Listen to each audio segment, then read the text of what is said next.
Pemirsa, kasus pembunuhan Vina dan Eki seperti cerita berbagai babak. Selain penetapan tersangka terhadap Peggy Setiawan yang mendapat perlawanan, terpidana yang sekarang meringkuk di sel tahanan juga berencana melakukan peninjauan kembali. Ini akan menjadi medan pembuktian apakah pengungkapan kasus Vina dan Eki di tahun 2016 itu sudah benar atau sebaliknya meragukan dan dipertanyakan terutama oleh keluarga korban Vina dan juga keluarga terpidana. Kami mengundang kuasa hukum terpidana kasus Vina, Suhendra Asido Huta Barat. Selamat malam, Mas Asido. Terima kasih sudah hadir di NTV. Saya pertama-tama ingin mengkonfirmasi 5 nama terpidana yang Anda wakili. Siapa saja, Mas Asido? Ya, jadi itu ada Eko, Eka, Hadi, Jaya, Suprianto, sebenarnya juga Rivaldi. Sebenarnya Rivaldi, tapi Rivaldi saat ini belum memberikan kuasa? Sebenarnya sudah memberikan kuasa, jadi 6. 6 sebenarnya, 6, oke. Satu lagi? Sudirman tidak. Ya, itu memang tidak. Saat ini keberadaannya tidak diketahui? Katanya dibon ya oleh Polda Jawa Barat, tapi kami dibon itu artinya apa, Mas? Jadi Asido? ada untuk pemeriksaan sepertinya mungkin dalam perkara Peggy gitu ya, atau yang lain. Jadi tidak di lapas gitu. Nah, sebenarnya ini juga harusnya ya, ini sudah kewenangan dari lapas sebenarnya. Karena warga binaan. Tapi sekian lama sampai saat ini itu tidak berada di lapas. Jadi tidak diketahui keberadaannya? Di Polda katanya. Kami dengar-dengarnya begitu. Oke, ya, tapi tidak bersama dengan terpidana lain ya. yang... Jadi para terpidana ini terbagi 3 ya, 3 lapas gitu. Jadi ada 4 di satu lapas, kemudian ada 2 dan Sudirman ini di lapas yang berbeda. Oke. Nah, kita sebenarnya sudah sebagai kuasa juga dari keluarganya Sudirman. Nah, concern kami sebenarnya ini keluarga mau ketemu gitu. Ya, kami sebagai kuasa dari keluarganya Sudirman ini berkepentingan juga. Kenapa? Orang tuanya ini susah untuk menemui anaknya. Ini sulit menemui keluarga sejak kasus ini kemudian merebak lagi setelah filmnya naik, atau memang dari 2016 keluarga selalu sulit? Kalau yang sebelumnya kita belum tahu ya, tetapi belakangan ini gitu. Karena kita sempat juga sebenarnya berkeinginan kalau bisa ini bersama-sama. Ya, jadi 6 dengan Sudirman juga. Tapi tentunya kita kembalikan gitu ya kepada Sudirmannya. Nah, namun dalam hal ini bagaimana keluarganya bisa ketemu? Oke. Itu concern kami. Oke. Kan kemarin itu Kamis minggu lalu ya tepatnya ada pemberian kuasa kepada Pradi bahwa mereka ingin melakukan peninjauan kembali. Ya. Ini ide siapa nih sebenarnya, Mas? Datang dari keluarga, datang dari terpidana, atau kuasa hukum yang inisiatif sendiri, atau seperti apa? Baik, jadi begini. Saya merupakan salah satu dari tim kuasa hukum Pradi. Jadi di Pradi ini ada juga Pusat Bantuan Hukum Pradi. Itu yang memberikan, jadi advokat Pradi itu punya kewajiban memberikan bantuan hukum pro bono, ya, access to justice. Nah, jadi berawal memang datangnya para keluarga ke Pradi Tower. Kemudian setelah ketum kami, Prof. Otto melihat gitu ya, ini mereka memerlukan access to justice untuk mencari kebenaran yang sesungguhnya. Maka kami dilibatkanlah advokat-advokat Pradi yang bersedia untuk mendampingi ya keluarga para terpidana dan para terpidana yang bersedia memberikan kuasa. Ini benar-benar keluarga dari terpidana 5 orang ini ya? Betul. Orang tuanya atau siapanya? Orang tuanya ada yang saudaranya juga. Kemarin juga kami buat LP ya ke Mabes gitu. Itu juga mereka hadir semua itu. Ramai sekali. Oke. Sampai di mana sekarang proses untuk akan mengajukan PK? Karena kan yang kita tahu kalau mau mengajukan PK harus ada bukti baru. Apa yang sudah dikantongi oleh Pradi hingga saat ini? Jadi yang pasti kami masih melakukan analisa ya. Kami tentunya harus berdiskusi juga untuk menyusun kira-kira seperti apa yang akan kami ajukan. Tetapi ada beberapa mungkin saya hantarkan dulu poin-poin yang sekiranya menjadi pertimbangan gitu. Adanya pencabutan keterangan yang dilakukan oleh 4 orang saksi yang cukup penting saat itu, yaitu Pram, Teguh, Okta, dan Udin. Ya. Jadi mereka menyatakan sebenarnya pada saat kejadian itu mereka bersama-sama para terpidana di rumah Pak RT. Kemudian ada 3 saksi lagi yang belum dapat saya sampaikan, ya namanya, yang juga mengetahui dan belum pernah diperiksa, ya, jadi belum pernah di BAP. Nah, kemudian juga ada statement yang memang disampaikan dan kami sangat mengapresiasi ya kepada Pak Kapolri bahwa ini akan dibuka, ya, tidak ditutup-tutupi, akan dilakukan secara transparan, objektif dan profesional. Disampaikan dahulu itu memang penyidikan perkara ini tidak berdasarkan scientific crime investigation. Nah, artinya di sini kenapa terjadi kejanggalan-kejanggalan ini? Nah, statement ini juga akan kami pertimbangkan. Ya. Terus kemudian juga kita bicara di sini ada hak-hak sebenarnya bahkan ketika dia masih menjadi tersangka. Jadi kita tahu tuh prinsip universal itu Miranda Rule gitu ya. Nah, ini kan yang terjadi mereka lagi ngumpul, ditangkap, yang menangkap juga sebenarnya bukan bidangnya, unitnya, bahkan orang tuanya gitu ya. Nah, harusnya ada hak untuk tidak dulu menjawab dan hak untuk didampingi dalam proses penyidikan, dalam proses kemudian peradilan gitu ya. Nah, ini juga kami sedang meneliti dan mencari tahu ya, sepertinya ada jurisprudensi yang akhirnya dakwaan itu batal ya. Jadi si para terdakwa ini bebas demi hukum.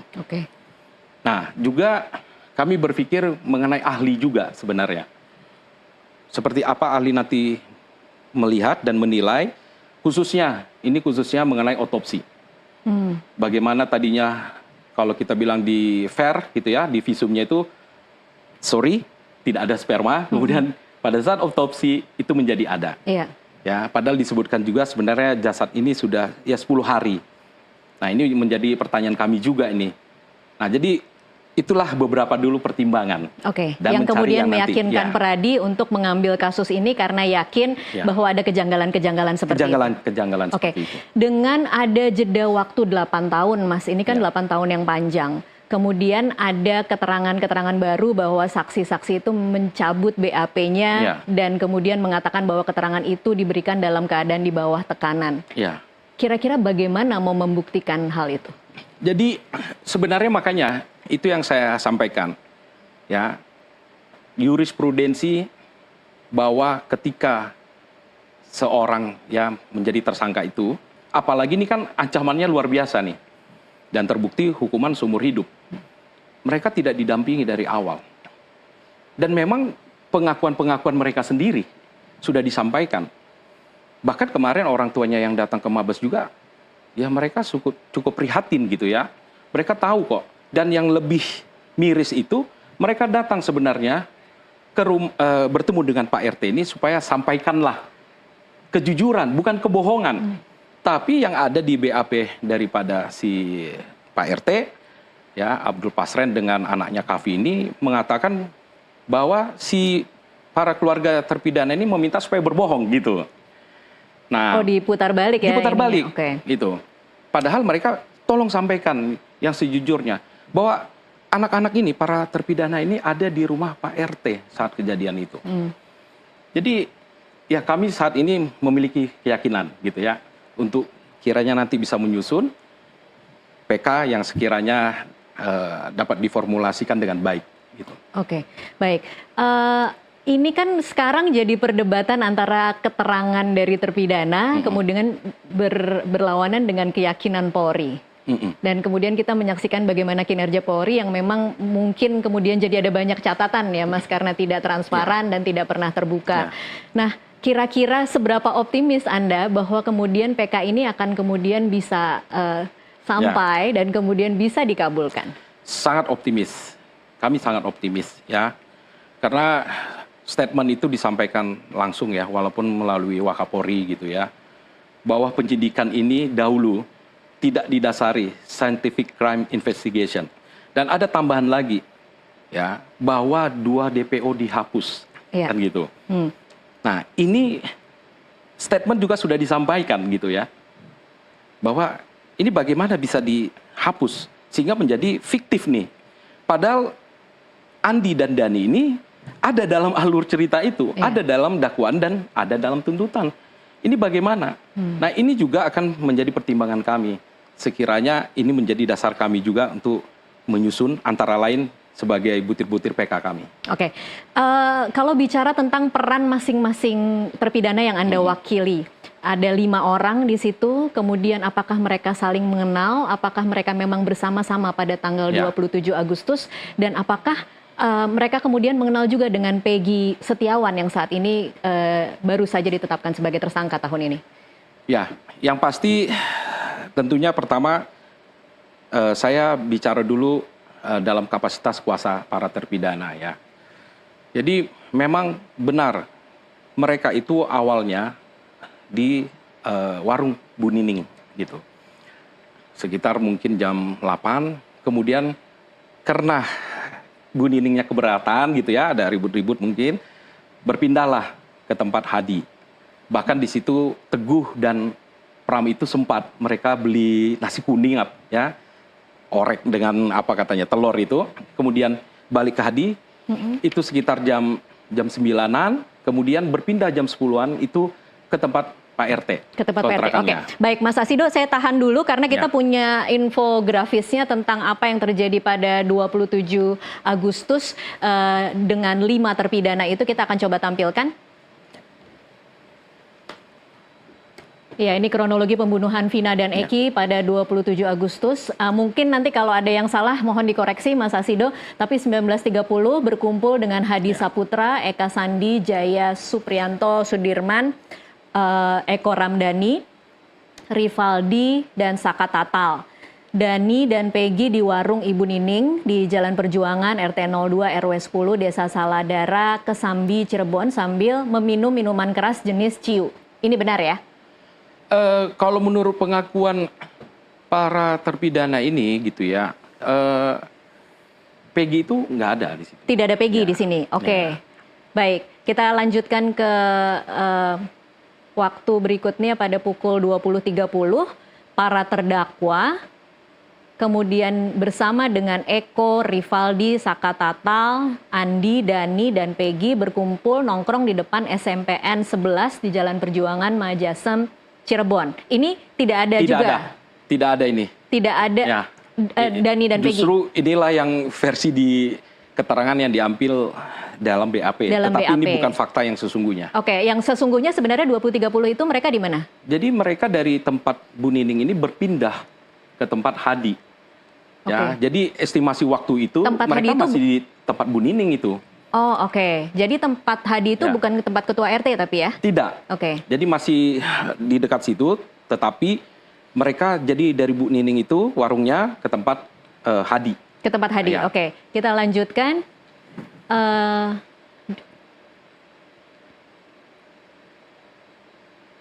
Masih yang sebelumnya kita lihat poin keduanya. Di sini Andi menyampaikan dia ada masalah dengan geng motor XTC dan meminta bantuan kepada geng motor Moonraker untuk mencari kelompok geng motor XTC. Ini tidak juga, tidak benar. Ini tidak benar. Menurut keterangan yang sekarang kami peroleh ya. Oke, tapi ini 5 terpidana kompak mengatakan bahwa ini salah begitu ya? Ya. Masa? Oke. Salah. Selanjutnya kita lihat di slide berikutnya.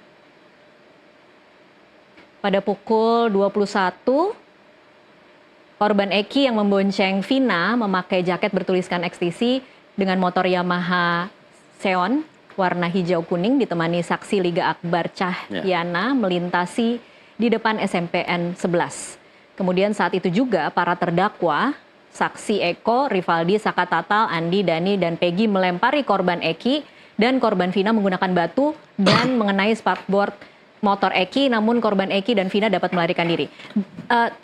Terpidana melempari batu benar? Yang pasti kan ini sudah jelas tidak benar. Karena kan alibi mereka itu ya jam 9, kemudian mereka berpindah ke tempat Hadi gitu. Dari Hadi jam 10 baru ke tempat Pak RT. Jadi tidak ada melempar. Dan kita bicara Liga Akbar pun mencabut keterangannya. Oke, jadi tidak bisa menggunakan tidak ada konvoy itu gitu. Kalau kita lihat kan dalam dakwaan dan tuntutan ya bahwa BAP itu didasari ini ada dua, jadi korban berdua, kemudian ada Liga Akbar. Iya. Yang kemudian mereka dilemparin, kemudian lari, ya dikejar, Liga Akbar, kemudian pergi lewat jalur sendiri, ya terpisah. Cerita itu kan nggak ada. Nggak ada. Karena Liga Oke. Akbar mencabut itu. Iya, jadi kita tidak bisa berpegangan pada Iya. kronologis cerita Iya, ini ya. Oke, betul. selanjutnya mari kita lihat yang keempat. Mungkin ini juga tidak benar karena sudah dicabut pada pukul 9 para terdakwa saksi Eko, Rivaldi, Andi, Dani, Peggy, dan saksi Saka Tatal dengan mengendarai sepeda motor mengejar sepeda motor yang dikendarai oleh korban Eki dan Vina dengan membawa bambu, batu, samurai panjang, dan samurai pendek yang sudah dipersiapkan sebelumnya. Ini Ya. juga tidak benar. Apalagi coba lihat di situ, ada Andi, Dani, sementara fiktif gitu. Iya, Ya, jadi ceritanya juga jadi fiktif. oke. Jadi tidak pernah ada yang membawa Tidak. bambu, batu, tidak pernah? Tidak ada. Oke. Itulah keterangan dari klien kami ya. Ini setibanya di depan Madrasah Alian Negeri 2 Cirebon, kira-kira 50 meter dari SMPN 11, motor korban Eki dan Vina dipepet oleh motor saksi Eko dan memukul korban Eki dengan menggunakan bambu mengenai helm kepala Eki, namun korban Eki berhasil memacu sepeda motornya menuju ke arah Talun, Kabupaten Cirebon. Ini juga tidak benar ya. Jadi yang kami dengar itu sebenarnya ya pada saat mereka ditangkap itu pas kumpul-kumpul di SMP 11 itu ya. Nah, kemudian itu kan yang nangkap itu Pak Rudiana itu Iya. ya dengan timnya. Nah, saat itu kan mereka tidak langsung didampingi oleh kuasa hukum. Ya, kalau dibilang quote and quote menurut mereka terjadi penyiksaan di situ. Ya. Tapi Sehingga- mereka memang benar-benar menyebut yang menangkap adalah Rudiana. Bahkan waktu di kunjungan tim ke lapas itu masih ada yang nunjukin kepalanya bekas kena gembok, apa, disundut dan sebagainya. Gitu. Oke. Tapi ya itu perkataan mereka Iya. ya. Nah, artinya kan saat itu mereka tidak didampingi oleh kuasa hukum, ya penasihat hukum. Dan setelah itu perkara ini dilimpahkan ke Polda Jawa Barat. Tapi BAP-nya tetap diambil yang di situ, gitu. Yang di Polres Cirebon. Oke, iya. Ya makanya hasilnya ya seperti itu. Tetapi sejak kemudian mereka dipindah ke Polda Cirebon, ada pemeriksaan lagi tidak dari pihak Polda? Ada pemeriksaan dan ada kuasa hukum juga yang mendampingi. Didampingi. Tetapi BAP-nya dipakai yang itu. Oh, jadi Kami dengarnya tidak begitu. Oke, jadi tidak mencoba menggali apa yang terjadi sebenarnya. Iya, jadi betul ada ya, tetapi pada saat di dalam dakwaan dan tuntutan itu tetap BAP yang di Polres Oke. Cirebon itu. Pertanyaan bahwa apakah mereka mengenal Peggy Setiawan yang saat ini menjadi tersangka? Sepengetahuan yang saya dengar juga gitu ya, itu mereka nggak tahu. Jadi yang kenal itu Sudirman ya. Sudirman Ya. yang saat ini kita tidak tahu di mana keberadaannya. Kalau tidak salah itu dulu pernah satu SD ya. Oke. Pernah satu SD, oke. Iya. Kalau peran Rivaldi atau Ucil, apa yang Anda ketahui tentang Rivaldi? Jadi ini kan sama juga ya. Rivaldi ini sudah ditangkap nih kasus Sajam. Jadi kasus Sajam. Nah, kemudian justru apa namanya katana dia ini dijadikan juga sebagai bukti.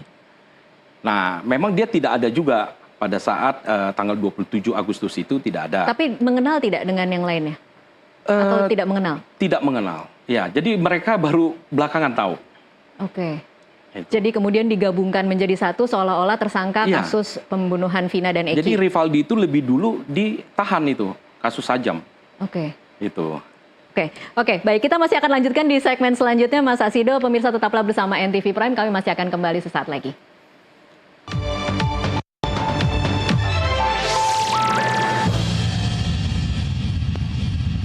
Ya pemirsa, terima kasih Anda masih terus menyaksikan NTV Prime. Saya masih bersama dengan kuasa hukum 5 terpidana kasus Vina dan Eki, Suhendra Asido Huta Barat. Saya ke Mas Asido lagi, Mas Asido. Soal wacana bahwa ketika sudah dapat gerasi tidak bisa mengajukan PK, apa komentar Anda? Oke. Jadi memang ini kan para terpidana ini pernah mengajukan gerasi ya. Dan kemudian ditolak. Dan ini menurut para terpidana sebenarnya mereka dikonsepkan dari pihak lapas gitu ya. Tapi whatever memang ada permohonan itu ya. Artinya mereka tanda tangani. Nah, namun kita bisa melihat referensi ada perkara juga menjadi jurisprudensi. Waktu itu ya saya harus kutip ya, itu perkara dari Pak Tommy Soeharto yang kemudian dibebaskan seluruhnya dari dakwaan dalam kasus Ruislak waktu itu ya, PT Goro dengan Bulog. Nah, itu dia sudah mengajukan gerasi. Kemudian ada pertimbangan di dalam PK-nya karena dia mengajukan PK juga bahwa memang gerasi itu kewenangan daripada presiden, prerogatifnya ya sebagai kepala negara. Tapi kewenangan yudikatif tetap ada di Mahkamah Agung. Jadi walaupun sudah ada gerasinya dan ditolak, tetap Mahkamah Agung memeriksa PK-nya dan mengabulkan dan membebaskan ya Pak Tommy dari seluruh dakwaan. Itu kemudian bisa menjadi modal Anda untuk itu kemudian akan maju. Menjadi jurisprudensi ya, yang akan kami pakai juga. Soal bagaimana ada 2 terpidana yang sempat diperiksa psikologi hari Senin kalau tidak salah. Apa yang Anda ketahui tentang ini? Seharusnya kenapa nggak dari dulu gitu ya, termasuk Sudirman kenapa nggak diperiksa juga gitu ya. Nah ini kan menjadi pertanyaan, kenapa nggak dari awal itu diperiksa nih psikologinya semua. Nah tetapi oke, kita hargai ya proses yang sekarang dilakukan oleh Polri, karena memang ini sudah instruksi dari Kapolri, ya bahwa bukti itu harus lebih terang daripada cahaya. Jadi silakanlah, kita akan ikuti prosedur ya, dan kami juga punya keyakinan bahwa para terpidana ini dengan fakta-fakta yang kami temukan sekarang ya, kemudian ada saksi-saksi, semoga nanti pada saat kami bisa mengajukan PK dan PK kami ini bisa dikabulkan sehingga mereka menemukan keadilan, kebenaran itu akan muncul. Pertanyaan terakhir Mas Asido, ini kira-kira timeline-nya akan seperti apa? Target Anda kira-kira akan terkumpul semua bukti kapan, kemudian mengajukan PK kapan? Sudah ada gambaran? Yang pasti kami harus berdiskusi dulu ya, karena di sini kami tim kuasa hukum bersama-sama gitu, dan juga ada ketum kami Prof. Otto, sehingga kami akan menyusun dulu. Tapi kira-kira gambarannya poin-poinnya seperti itu, dan nanti tentu ada tambahan masukan lagi gitu. Dan harapan kami ya bisa segera ya kami ajukan PK itu. Ini sekarang kami intens, dan juga kan kemarin laporan kami juga kami mengapresiasi laporan daripada klien kami ya, keluarga dari para terpidana ini diterima di Mabes Polri ya, mengenai dugaan memberikan keterangan palsu ya di atas sumpah terhadap Pak Pasren ya, Ketua RT, dan sebenarnya Kahvi juga kita laporkan di situ. Lagi-lagi satu pertanyaan terakhir, kalau merefleksikan dari bagaimana Peggy Setiawan dan bagaimana Polda Jabar tidak hadir di pra-peradilan kemarin, Anda optimis bahwa untuk klien Anda akan bisa lancar dan kemudian dikabulkan? Jadi yang pasti begini, saya tidak bisa berbicara untuk Peggy ya, gitu, tidak bisa mengomentari karena itu ada kuasa hukumnya. Dan saya juga tidak bisa mengetahui kenapa tidak hadir kan gitu. Dan kemudian katanya ditunda. Tetapi untuk para terpidana yang kami sebagai kuasa hukumnya, kami optimis. Saat ini kami optimis. Gitu. Ya. Semoga nanti PK kami bisa dikabulkan. Baik, kita akan sama-sama saksikan bagaimana nanti proses pengajuan PK dan apakah akan dikabulkan dan memang memberikan keadilan yang seperti yang diharapkan oleh para kliennya. Terima kasih Mas Asido untuk waktunya bersama kami. Dan pemirsa tetaplah bersama NTV Prime, kami masih akan kembali masih membahas kasus Vina dengan sejumlah narasumber. Tetaplah bersama kami.